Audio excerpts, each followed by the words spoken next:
and then at the end, we'll probably have kind of a debrief for a few minutes about how this looks, and then you'll be dismissing from this room, okay? Without further ado, Simone, I'm turning it over to you. Good morning. Good morning. Again, my name is Simone Gray. I come from the... I'm sorry? Come on, buenos dias. Oh, no. Thank you.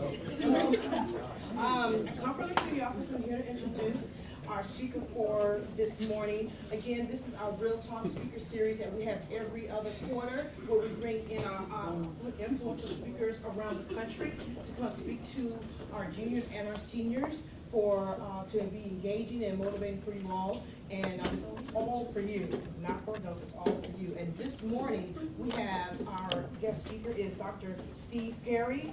He is they call him a revolutionizing education in America.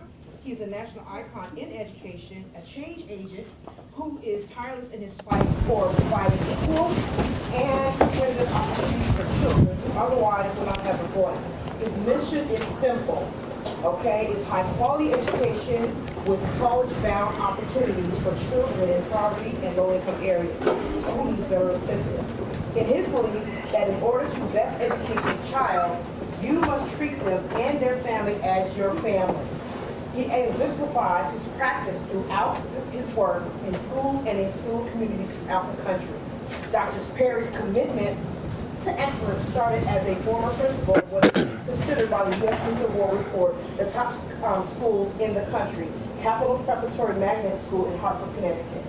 Capital Prep has sent 100% of its students who are first-generation high school graduates to four-year colleges every year since this class graduated in 2006. Give them a big hand for that.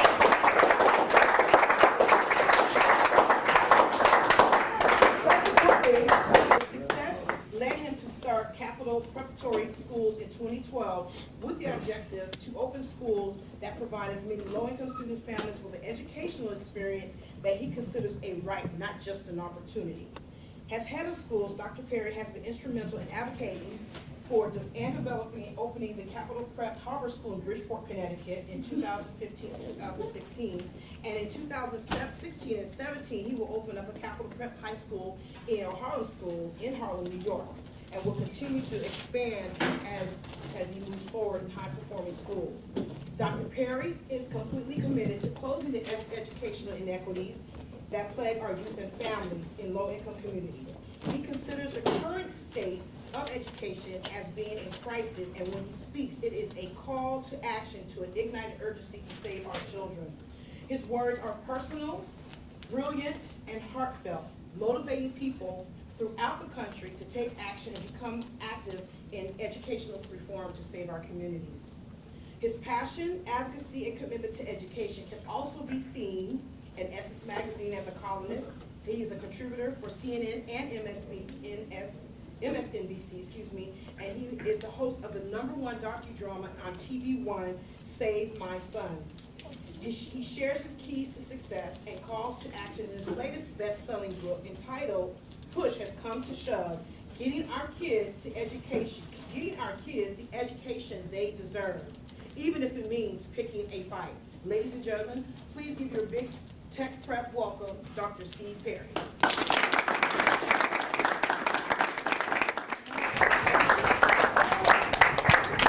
Good morning, Tech Prep. So, I have this juice because my throat is really sore. Otherwise, I wouldn't do that to you. How y'all doing?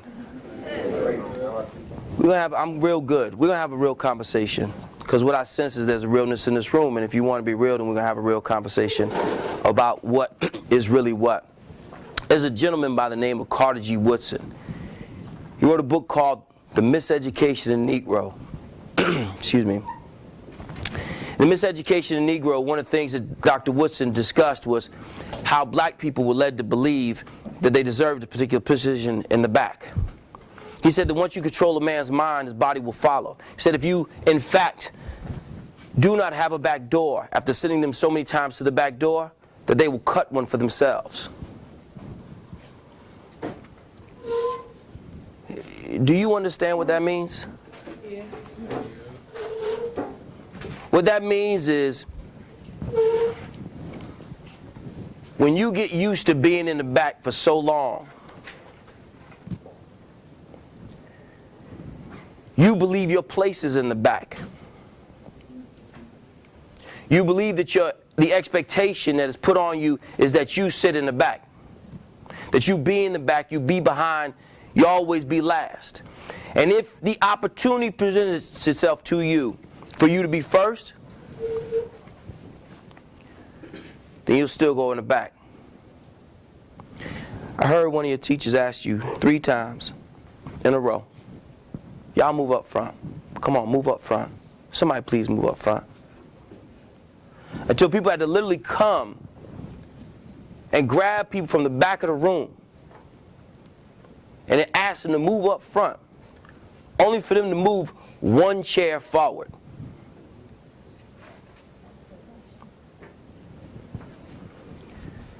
What you need to understand, and you really do need to get it, there's a woman by the name of, whose name was Harriet Tubman. You know who Harriet Tubman was? Yeah. Who's Harriet Tubman? Railroad, right? Underground Railroad. That's what's up. What's your name, son? Okay, you gonna take credit? I'll take that.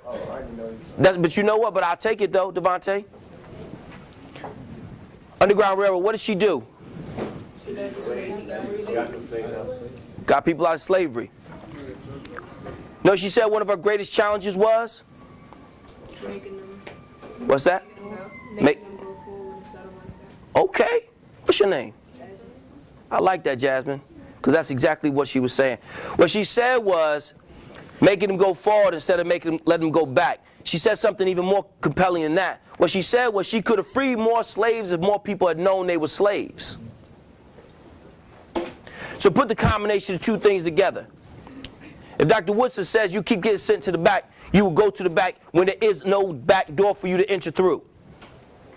The back is not just a physical back, it's a back set of behaviors, a set of behaviors in which you do the same things that got other people sent to the back, that made them lose opportunity after opportunity, that you zig when you should have zagged, you went one way when you should have gone the other way. When somebody's presenting you with an opportunity, you let it go, because you're so used to losing that you become a loser.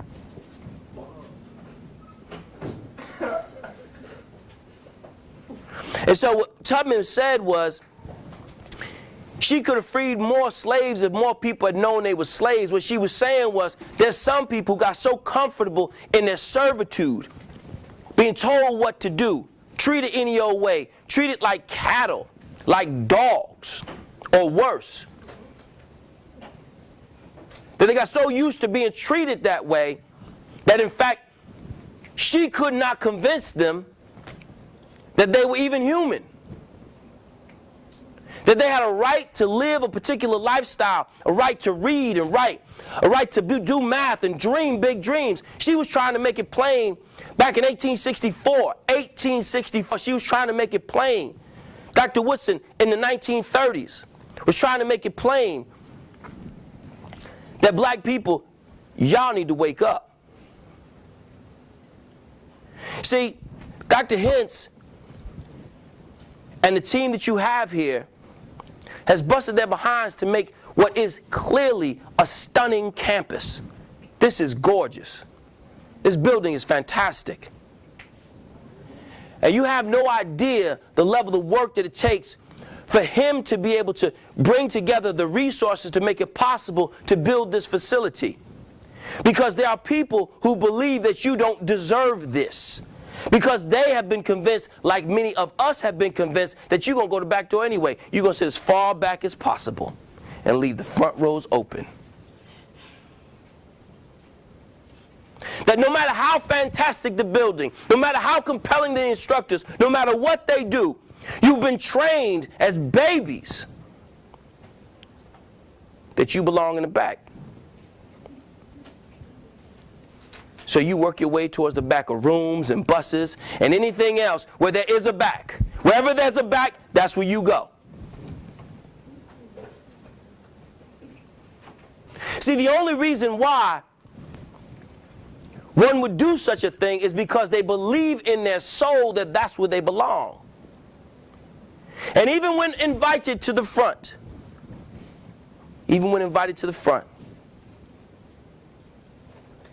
because I could have been giving out $5 bills. I could have been giving out whatever it is.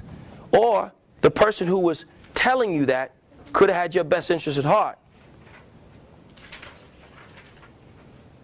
you let it go.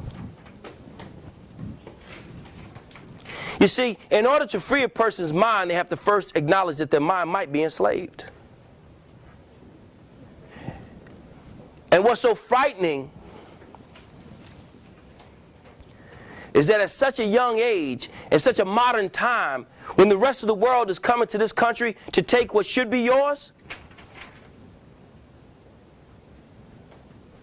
I and other educators are still trying to convince young people, especially young African American people, that you might still be enslaved. That you might still be a person who is allowing themselves to be treated as if they are not truly human. Because humans learn. See, all things that have life can learn. A tree can learn. A fish can learn. Anybody here have fish? Got a couple birds, can they learn? See, the fact is that nobody here, no matter how beautiful the facility, no matter how big the dream, nobody here can free a person who refuses to be freed. See, you want to have real talk, they call it real talk. People come in, excuse me, they talk to young people, they hit you with these ethereal notions, these big ideas, and then you, this is boring, this is boring. That's cool, man.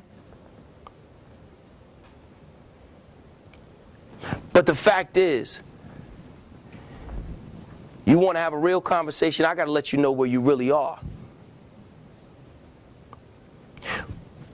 When your teacher takes the time to bring somebody, it doesn't matter if they're famous or not.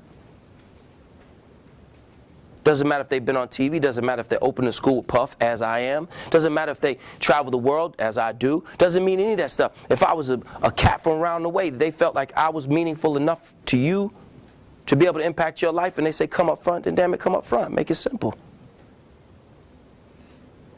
See, because what you don't recognize is what Tubman was doing was she was trying to free people from the most horrible of circumstances. There's a gentleman by the name of David Walker. David Walker wrote a book called The Appeal to the Negro. And he wrote this book during slavery. And when he wrote this book, what he said was that slavery in America was the worst slavery ever known to man, because they so dehumanized the people who were in it that for generations, the very psyche would be destroyed. He said it was so horrible, the condition of slavery, that you should, if necessary, die to get out, even if it means taking your own life, because he said you should not allow your body, mind, and soul to be used by someone else to do something so horrifying, so ungodly.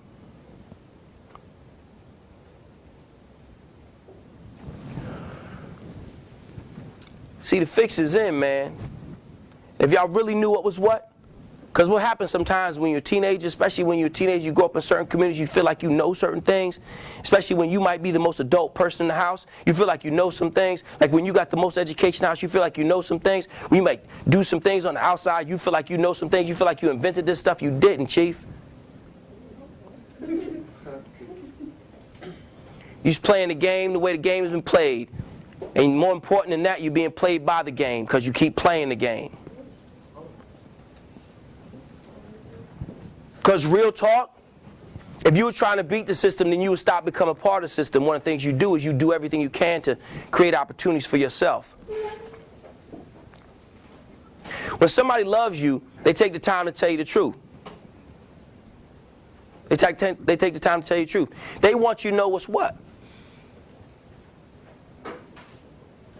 See, I come in here and I can tell you like other people do, you just dream big dreams and you could be anything you want to be. That's not true. It's just not true. But just because I'm saying that you can't be anything you want to be, it doesn't mean you won't be anything. It just means that you will have to be something that your talent and time is going to make it possible for you to be. But in order to do that, you got to do the small things, man. You got to do the small things. Let me tell y'all, let me just help you out. Just show you how small the things can be. Say my name again, son. Kurt, that's right. So when Kurt came in, one of the first things he did not know me from a can of paint. First thing he did is he came over, shook my hand, he said, hello.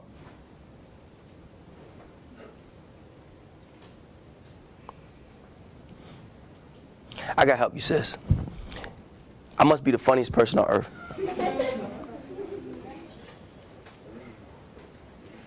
I must be. I gotta be. I gotta be so funny. To you in particular.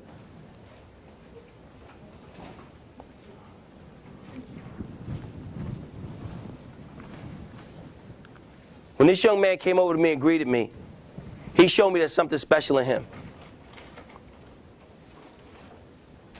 That simple gesture. He didn't know who I was. But something inside him said, you know what, I see somebody new in my classroom, I should say hello. You don't know if I have a scholarship. You don't know if I came to talk about scholarships. You know if I came to talk about a job. Didn't matter. What Kurt did is he put himself in a position to be successful. And then he went all the way from back to the same door that most of y'all came. He sat in the furthest most seat. What you don't understand, man, you really don't understand, is that every time someone comes around here, they're watching. What's your name, love? Jasmine. Since we got here, Jasmine's been focused. She had her papers out. She politely put them away. Focused. Because Jasmine understands that somebody's here trying to look out for her. And there's something she might be able to take from this. And she ain't worried about what y'all think. Jasmine decided today, I'm getting mine. Whatever's in this for me, I'm going to get it. See, when you really understand the game, you understand the game is different than the way you think you're supposed to play it. When you play all the damn time, you're being played by the game. When people know you to be a clown, you're being played by the game. When people don't know you to be serious or capable of turning it off, because look, we all want to play, man. Who doesn't want to play? But at some point, you got to stop playing. Because y'all don't have second chances. There's nobody at home waiting to give you another shot. Anybody sitting, hey man, you know what, you don't have to graduate, you don't have to go to college, we'll just take care of you forever. You bugging. You completely missing the game. You zigging when you should have zagged. See, because if you really understood what's going on, what you would do is you say, you know what, I'm going to take all I can get right now. I'm going to gobble it up. I'm going to work my way around this game. I'm going to play it like Pac-Man. I'm going to eat all I can.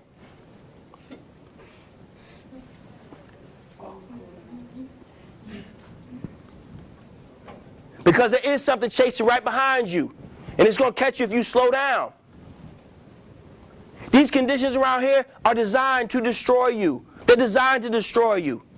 If you took all the human conditions that work against people and you put them in one place, it would look like this out here. This is what it would look like. And then Mr. Hens, he and his team say, you know what? I'm tired of people doing my kids wrong. I'm going to give them an honest shot, man. I'm going to build this beautiful school. I'm going to put people in front of these kids who are grinding, really willing to give all that they have. Folks, no matter how hard these teachers are working or not working, if they're here for you and they give you a direction, damn it, do it. Keep your life simple.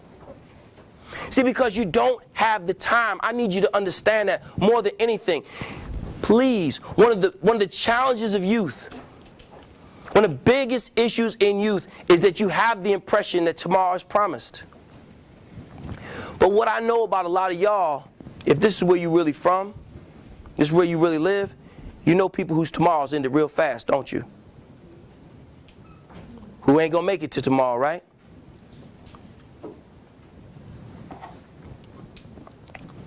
The most important thing I can say to you is that this is it. You have to seize every single opportunity, and you don't know where they are. So as long as you're in this building, you have to presume that everything that's happening here is happening for a reason. It was designed, your entire daily schedule was designed to produce a particular end, to lead to something where at the end of the day, you should be that much smarter. You should have that much more information, not that much less. Every single minute of the day was designed to produce a result. You have to really understand the game. You think about, okay, wait a minute now. That does make sense because I go from math to science, and I go, yeah. It's designed to produce something. But see, outside of here, it's also designed to produce something. It's designed to produce a baby's mother, baby's father, a dropout, and broke people. Not just broke without money. Not just broke without money. But to be broken. But if you're here today, there's something special about you. If I'm going to be real with you, I got to be real with the whole you. If you've made it to this point, you've overcome obstacles that are crushing other people. They simply are not capable. They ain't strong enough. They couldn't do what you do. They couldn't sleep where you sleep, eat where you eat or don't. Deal with the foolishness that you're going to go home to in a couple hours. It would break them. They would snap right in half. But you're special. You're different. In order for you to have made it to this place, you have some skills that they didn't set up to stop. They didn't know that there's the indelible human spirit, that there's something about you that's stronger than the mightiest system. You have this simple thing. This simple thing. It's called the capacity to make good decisions. See, because no matter how tight the system is, no matter how rough the circumstances, there are always two choices. You can either zig or zag. You go one way or the other. You can get in that car when everybody says, yo, we about to go do this thing, and you get in that car, or you can say, I'm not going. Some boy says, you can't get pregnant on the first time. Nah, I'm not doing that. Somebody makes you feel like there's something wrong with you because you want to stay in and do your homework. You stop talking to them. See, no matter how powerful the system is, it is not more powerful than individuals within it. There are waiting lists to get into charter schools. There are no waiting lists to get into prisons.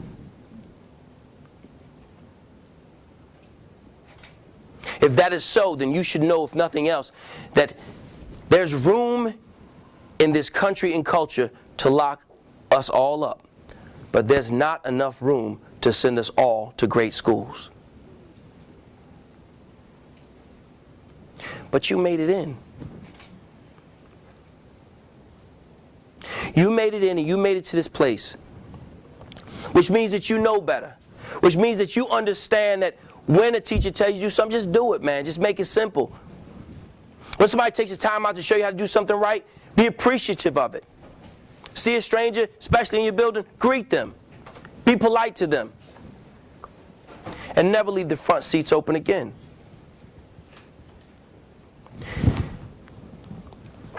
When Dr. Woodson was talking about African Americans, he knew then in the 30s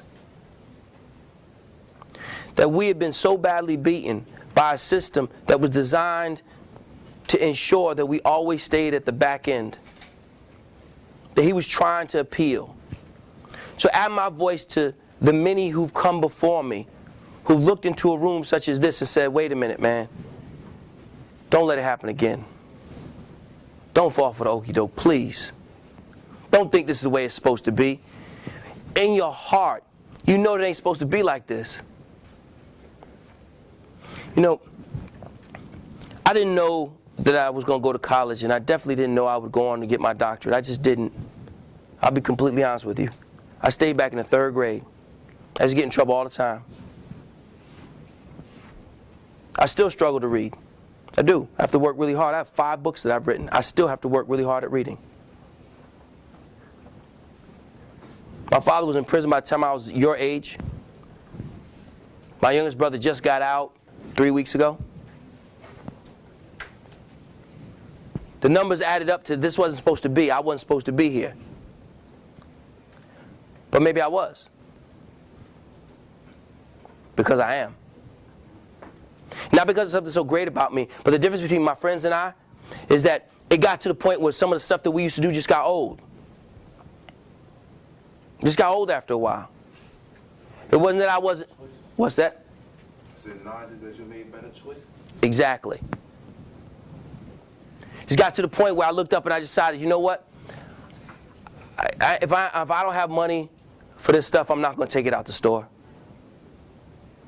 Sure, we could beat these people. We go in here, you got your book bag, I got my book bag, we all walking around here. They gonna catch all of us and we gonna get out of here fast. But for what, a grinder, a hoagie, really? Do I really want to get locked up behind that? Like, does it really mean that much to me? Am I that hungry?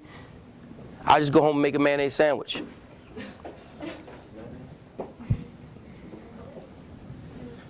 I just won't, if this all I got at the house, then this way, but I'm not gonna get locked up behind a piece of ham. It's just not that serious to me. Folks, I need you to understand that the difference between successful people and people who fail are the decisions that they make. It's not the capacity that they have. It's just the decisions that they make. It's just the decisions that they make. Successful people decide at some point, you know what, that's not for me. But too many people of color, too many black people, for whatever reason, we live in life like it's golden, like, you know what, because we can party like nobody's business, but the problem is that we need to cut the partying out and start to getting the work done. See, we have mastered the remix, but what we need to do is make the song. What we need to do is find a way to produce the work and get you to the point where you understand that there are no second acts. Nobody's coming to save you, I promise you. Nobody. I wish I could tell you that there were. I really do. You have no idea how people like Mr. Hentz and others, how hard they have to fight just to get something like you just have no idea. You have no idea the personal sacrifices a brother like that makes to make something like this real. You just don't know. You don't know. And that's all right that you don't know. That's cool. You ain't supposed to. You're kids. I know a lot of you don't feel like you're kids because many of you have adult responsibilities, but thank God for the next at least couple years you're still going to be kids. But just because you're a child doesn't mean that you have to be childish. People shouldn't have to work hard to save you. People shouldn't have to beg you to give you an opportunity to make your life better. People shouldn't have to fight you to get you to a place where things are the way they're supposed to be. See, because the good thing is you know what you're supposed to do and what you're not supposed to do. You all are armed with the right decision, whether you zig or zag, which decision you make, the right or left. You understand red pill or blue pill. You know which one you're supposed to do. You know it. There's no mystery here. But see, these micro decisions, these small decisions, this decision that, you know what, I'm going to go home tonight, I ain't going to hang out. I'm not, because standing on the corner in 20-degree weather is just dumb. It's just never something that I've understood. Most of my friends growing up sold drugs. I wasn't morally opposed to it, but it just seemed like a stupid way to make a living. I'm going to stand outside and wait for somebody who's got a crack problem to come to me. Let me just stand out here, just wait, like that's my whole job. I'm good, it's cold. I'm from the Northeast, this is just not right. I'm trying to get in some heat as soon as possible. Back then I wasn't judging them, I was like, you know what, they do what they do.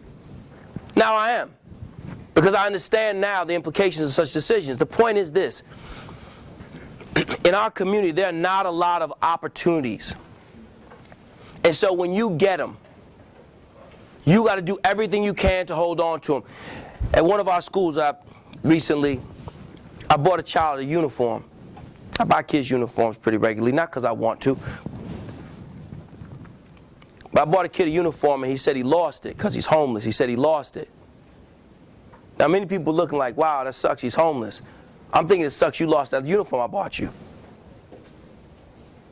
Because you showing me the thing that I gave you really didn't mean that much to you. Because for somebody who ain't got nothing, you should hold on to everything you have.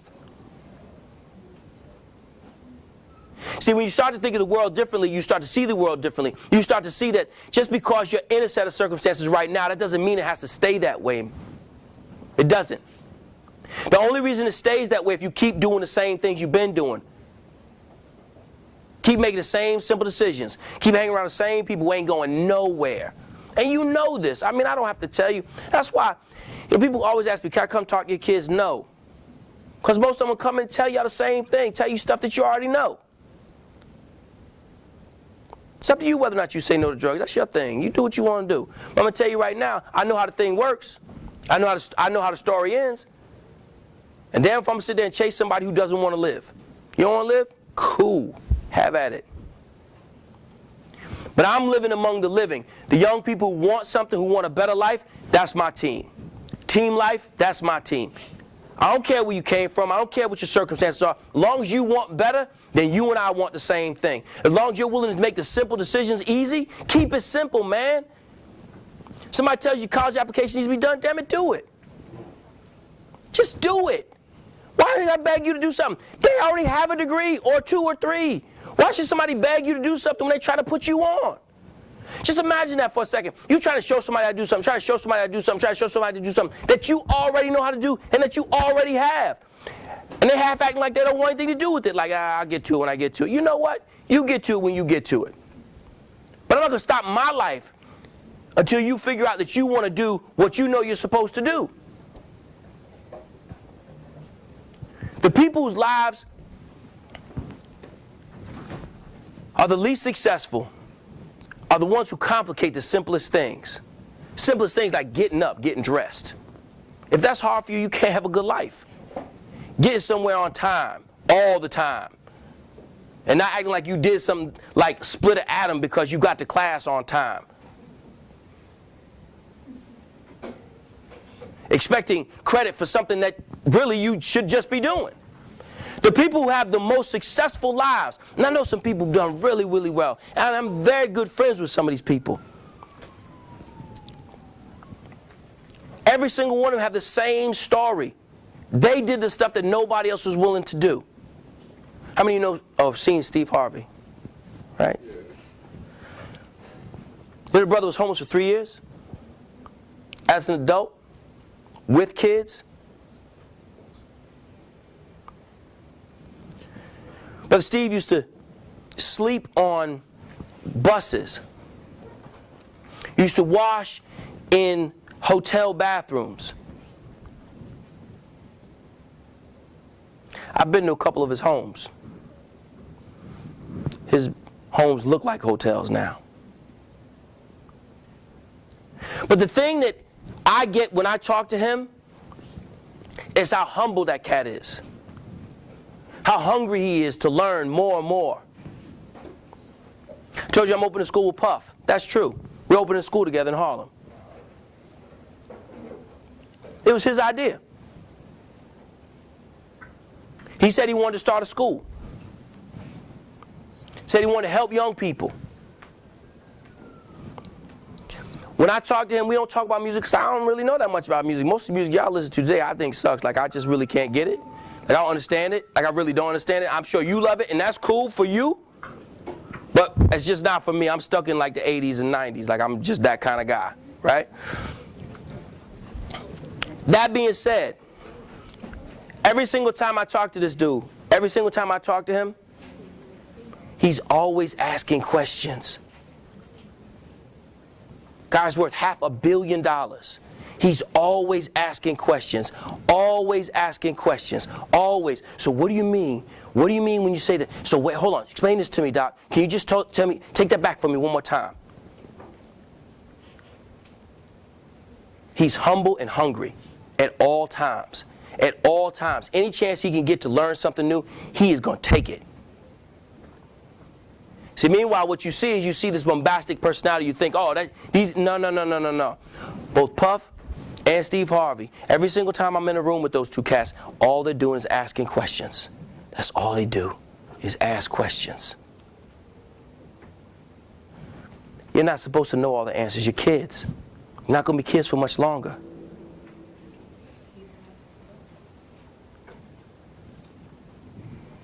So here's the part where you get to show just how smart you are. A smart person doesn't always have answers. The real smart people have great questions.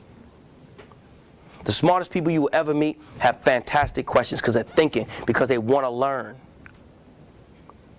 They want to get as close to the source of information as possible. Remember when I was in college, by the first week of school, that Thursday of the first week of school, I realized I had used everything I learned in my terrible high school. So I was like, oh man, I'm about to go back to the projects and I don't want that. It's just not for me. I can't do it. Whatever I got to do, I want to stay out of that. So there was a girl across the hall from me, white woman. Her name was Elizabeth Murphy. Red hair, a complete Irish girl. Elizabeth got good grades. So everything Elizabeth did, I did.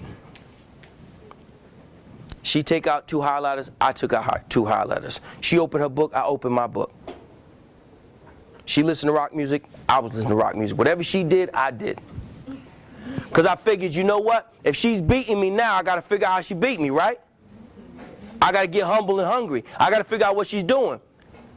Until such time as I could beat her, I can't say that what she's doing is wrong. So everything she did, I did. She sit down for 2 hours, I sit down for at least 2 hours.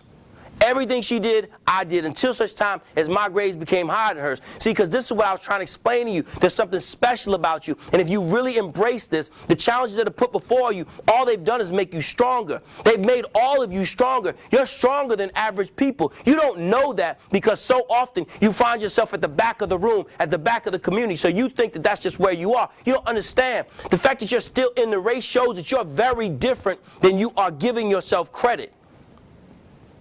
In order for you to still even be in this, man, you're different.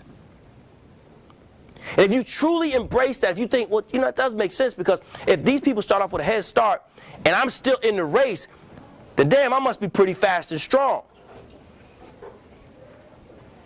And so what happens is once you learn the system and you stop being played by the game and you start playing the game and you start zigging when you're supposed to zig, what happens is you start making the right decision. You start keeping life real simple. You make the simple things simple. And then you can get into the complicated place where you start asking good questions and living a reasonable, decent life.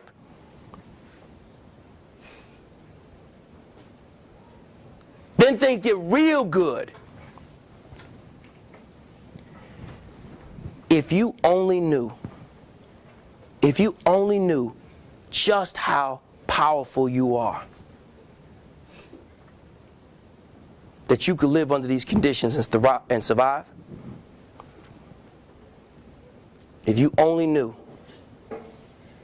you'd never sit in the back of the room ever in your life again. Never. I don't care if somebody asks you. You never sit in the back of a bus again. You'd never be in the back of anything again. Because you would recognize you are kings and queens, that there's something really powerful about you, and you start acting like it. That you need to stop cutting the back door for yourself and start coming right up front where people put you. You need to free your minds because you've been convinced that, you know what, my mind has been enslaved. When I do these stupid things, I'm really only hurting myself. When you truly start to embrace this thing, this gift that you have, this talent, this blessing, these real things that make it possible for you to be where you are today, when you start to recognize that, you start saying, okay, I see this now. I wasn't supposed to make it. See, what you don't know is that I know a lot of you have been through some really horrible things. Some adults have done some real sick things in front of you and in some cases to you. I know that. I do. I really do. Boys and girls. I know it.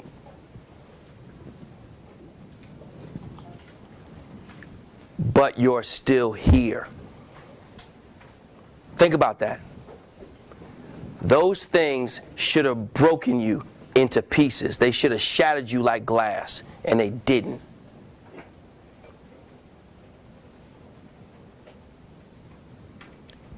this is your time. This is your time to start to recognize the gifts that you have, to start to live outside of the limits that other people put on you. This is your chance to start making those decisions that will catapult you to the next level.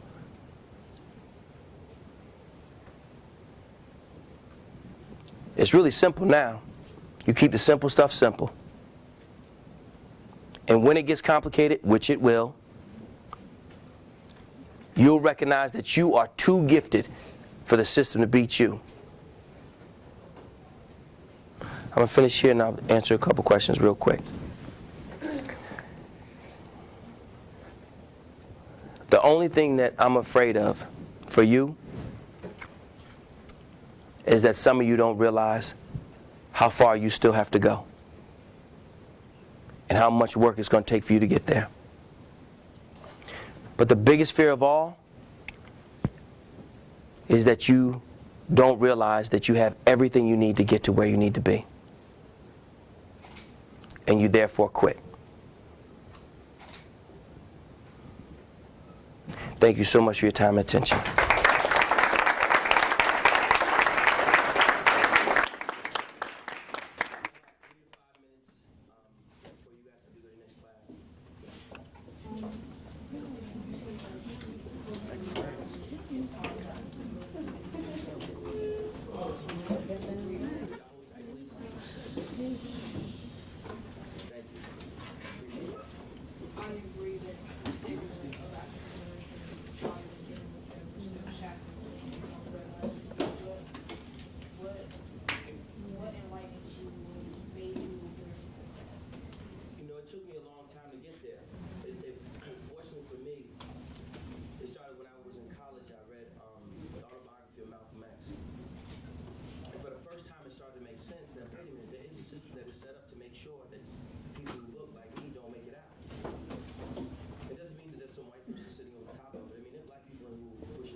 Like some people act like anytime somebody talks about how they brag, like when they're from the hood or whatever like that, they're Crazy. I hated being broke. I really did. I didn't want to be that way. I wanted to be able to have things. I wanted to be able to take care of my moms and put her on and do things for her like I can do now. Like I can, if I want to go anywhere, I could go anywhere and I could take her with me. You know, because she poured so much into me. So I didn't want that lifestyle. And I say fortunately, and I do really mean fortunately. Fortunately, I had a lot of people in my life when I was younger who made a lot of bad decisions. So I didn't work real hard. I didn't have to work real hard to see what happens when a bad decision occurs. I would see it every day. I mean, on a pretty regular basis, somebody really close to me would do something stupid, and I would see how it end. And I think, okay, I don't want that. I didn't know what was good, you dig? Like I didn't really know what else there was out there. But this I didn't want. This right here, I knew I didn't want that. So even when I was younger, I started to recognize, it just started to get old when friends of mine started to get locked up for the stuff that I was there doing it. I might not have done it, but I was there when it happened, so I was as much a part of it as anybody. Or we would be somewhere and they'd say, you know, they want to go over somebody's house and do something to them. And I would be the driver or I would be part of it. I recognized after a while, like, this is not going to end well. And so thank God I made it out. But next time they want to go somewhere, I'm just not going. And I had to get resolute in my soul to, if they would try to, you know, wow, you a punk. I'll be the punk, but you won't touch me. So as long as we're clear on that, I'll be whatever you feel like I am. But I'm not going, though. I'm not going to rob the pizza guy for a pizza. I'm not getting locked up behind pizza. Like, this is stupid. It's just stupid. Like, it's just, you're going to call him to deliver it to the house next door. Genius. So we can run. So, right. So our only getaway is to run. Right. It just got to the point where I say, fortunately, there were a lot of people around me who just made terrible decisions, and because they made so many terrible decisions, it became really easy to recognize where that was going. And what I'll tell you real quick. So when I moved back to my hometown in Connecticut, I ran a homeless shelter. And one of the things that tripped me out, there was this girl I used to love, like, I mean, really, she, y'all gonna feel that way too. And so I'd gone off to college and we had lost touch. So I saw when I started working at the shelter, she, same age obviously. So I saw her at the shelter looking like she looked when I left her. And I didn't realize on my first night of work, I said, I thought, she worked there. And I was like, you work here? She's like, nah. And then all the decisions that she had made up to that point all made sense. I was like, that's how this, I was no more intelligent than she was. It's just that when she and these other people were being told simple things, they didn't do them. Everybody tried to. I remember we were in a summer program together, and people would tell, look, you got to do certain things, and she was like, I'll get to it. She never got to it. So she's got kid jobs now, as a grown person with kids, grandkids now. My last question, suggestion was you mentioned a lot about novels that broke down the psychiatrics of a black person's mental. Have you read The Breaking of the Chains of Psychology Slavery by Naeem Akbar? I have not read that one, but I have read a number of books by and he's a good friend. It's class assignment. I just started reading. It's a really good book. That's whoever the instructor is who did that. Mr. Griffith. If it's Mr. Griffith? Okay. He's dope. Yeah. He's dope. Whoever he is, ride with that dude. If he did that for you, he's trying to save your life. Yes. Well, first of all, my name is Okay, folks, listen up, please. and the question I was about to have, I don't know if it's the same for everybody else, but I know personally I don't have a lot of support to go to school, and I was wondering how do you build up your own support system? I know that I know nobody else gonna have my back like how I got my back, but yeah, I know I can't do it by myself. Nakia, you know what? That is one of the most courageous questions that you could have ever asked. Can we just give it up for Nakia, please?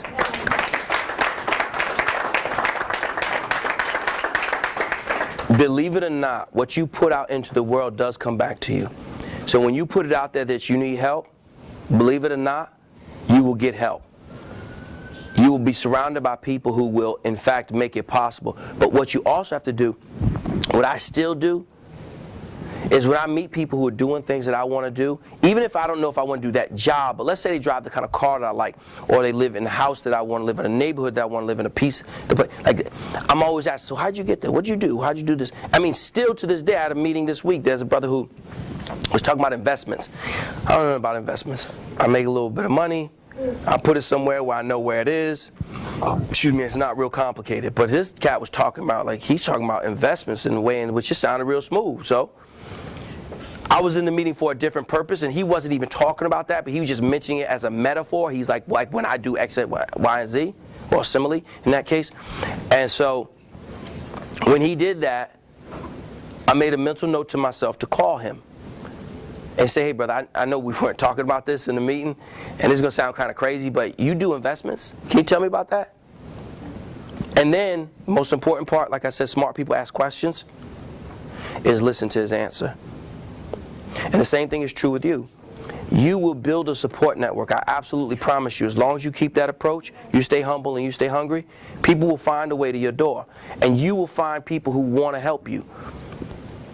I tell you, one of the biggest fights that my mother and father had, he had gotten out, and it was right before I was to go to school.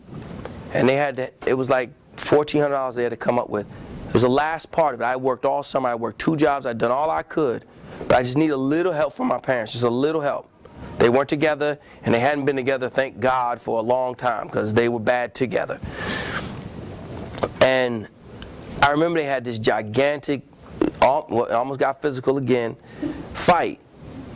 And I just thought, I ain't never going to be in this situation again. I'm never going to be in a situation again where I have to beg somebody for money. So I did a bunch of, I used to cut hair in college. Whatever I could do to legally hustle and get some money. I mean, I guess I didn't pay taxes on it, so I guess it wasn't so legal, but I didn't make that much money. But whatever I could do to get my hustle on, and in that case, let me just share with you. So then from there, because I was just doing the right thing, then on my campus there weren't a lot of people, there weren't a lot of black people, and even for the professors who were black, they didn't have anywhere to get their hair cut. Guess who was cutting the hair? Me. Right? And so when it came time for me to go to graduate school, I talked to one of the few black professors on campus. He said, hey man, you thinking about going to graduate school? I didn't even know what graduate school was. I didn't know about a master's program or anything like that. He said, my girl works down at University of Pennsylvania, which is an Ivy League school. He said, you should call her. And I said, man, I am not an Ivy League student. Like, you don't, I'm out of projects for 2 years at this point. Ain't nothing Ivy League about me. But no. Give him, you know, you seem like a good dude. You know, you cut my hair right, and you know. And he made it possible for me. He connected me to a woman by the name of Dean Ornice Dorsey Leslie, who was the dean at the time at that school. And she didn't just accept me, but gave me a full scholarship to go to that school. So I didn't pay to go to the school that I didn't even think I would get into. But it was one small step putting positivity out into the atmosphere. The same way in which it helped me to meet when Spike Lee came to campus that year when I was in college. It helped me to meet, not only did I meet him, but later on, it was because of something that happened in his presentation where he had said something, and then a white student stood up and said that he didn't think the black students were as smart as other ones, and there was about to be a riot. And I stood up and said, look, Chief, if you want to put your GPA up against anybody in here, then you holler at me, because I guarantee your grades are not higher than mine. I said to the black people, if y'all lay a hand on this dude, you'll prove everything he said to be right. So again, because I was known to cut hair on campus, when Spike came to campus, somebody said he needed a haircut, they said that he should come to me. But I didn't cut his hair that night. He and I have since become friends. And in addition to that, because I stopped what should have been a riot that night, when I needed money to stay in camp, to stay on the college campus, and I couldn't go back to my mother and father because the last time that didn't go so well, the president of the college has seen that thing happen, and he gave me the money. Because again, you put the positivity out there, people will find a way to help you. When you're a good young lady and people know that you're about the business and you're doing what you need to do, people will find a way. Now ultimately you have to do the work, you understand? Nobody's going to do it for you. But when you're in the position and you've done the work, you will reap the rewards. I promise you. I've seen it happen too many times to think of anything other than that. I'll go one more question and then I'll let you guys go back to class. Yes, sir. My question is, since you're so successful, like, what in your life do you think you could have did better or did different that could have made your life better? You know, that's a great question. What's your name, son? Naquil. Naquil? Yeah. Naquil. I have to say that everything I did brought me to where I am. Yeah. Isn't that what Kanye says? Everything I got, that made me everything I am? Yeah. So, I feel like everything that I've done is what I was supposed to do. Not always pleased with the decisions that I currently make, like, right? Because what happens with grown people is we give you the impression that we stopped making stupid decisions when we got out of high school. No, you don't. Exactly. So because of that, I don't want to ever give the impression that because I've had some level of success, and by the way, it's tough for me to even say that. It's tough for me to even accept that I feel like I'm successful because I know what I really want to do, and I'm nowhere near there. I know what I've done. And there are people close to me, and they're very kind, and they say, you should be really proud of what you've accomplished. And I suppose I get why they say that, but they don't know what my goals are. So I feel like I'm so far from it that I can't yet take the time to celebrate. You dig? Like I still have so much more that I feel like I need to do. And the things that have impressed other people that I've had the opportunity to do were not the things that impressed me. I want to be able to have the impact like someone like Mr. Hintz has. I mean, he's somebody I look up to. I look around this campus and real talk, all I'm doing, I'm glad to see y'all, but I'm also like, wow, this dude is a monster. And all I'm doing is texting my colleagues back home saying, we got to get right. Like, they light it up down in D.C. Y'all got to get to work. And so my day started at 3 a.m. today. I'm going to fly back to Connecticut right after this. And then I have 3 people who are going to be meeting me at my house. Because I've seen what I've seen here, and we got to get to work. I don't want to hear anybody's tired. I don't hear anybody. I told them rest up. They're going to be up for a while. We got stuff to do. So everything that happened was supposed to happen. Not all of it was fun, but that I made it out is all that happened. Sometimes a win is a win is a win, right? If you win by 1 or 50, it's win. So that's what it is. Folks, I really like to thank you so much for all that you time and attention. Thank you so much.